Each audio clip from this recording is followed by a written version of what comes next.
U.S. President Joe Biden has spoken with Israel's Prime Minister Benjamin Netanyahu on the phone.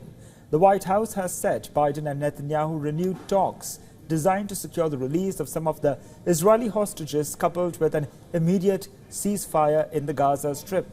The Israeli government has come under intense pressure from its global allies to reach a ceasefire, as well as from protesters from within Israel demanding the release of hostages. The White House has said that Biden and Netanyahu also discussed the increase in the delivery of humanitarian aid into Gaza. This includes preparations to open new northern crossings starting this week.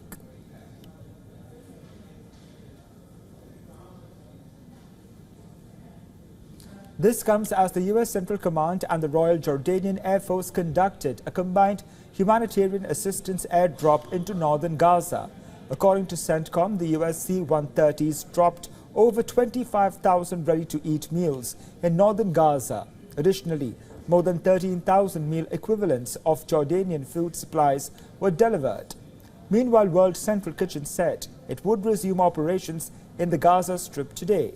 This a month after 7 workers of the US-based charity were killed in an Israeli airstrike. Biden, in his call with Netanyahu, reiterated his clear position on any Israeli assault on the southern Gaza city of Rafah.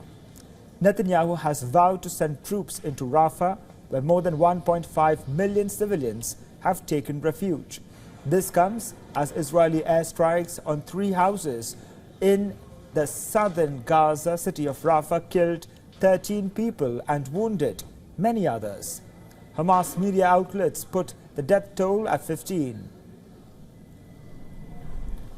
Meanwhile, Hamas has said it had no major issues after reviewing Israel's latest proposal for a long-sought truce and hostage release deal in the Gaza Strip. Egypt, Qatar and the United States are trying to mediate a new truce for months now. A senior Hamas official said that a delegation will arrive in Egypt to deliver the group's response to Israel's counter-proposal today. Meanwhile, on the other hand, U.S. Secretary of State Antony Blinken will expand his trip to West Asia and continue on to Jordan and Israel after visiting Saudi Arabia. In the latest, U.S. Secretary of State has met Saudi Foreign Minister Prince Faisal bin Farhan Al Saud in Riyadh.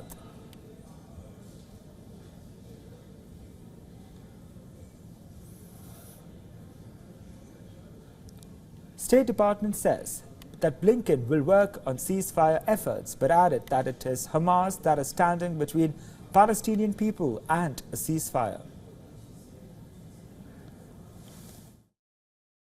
That's going to be right at the top of the list for Secretary Blinken, to keep pushing for this temporary ceasefire. We want it to last for about 6 weeks.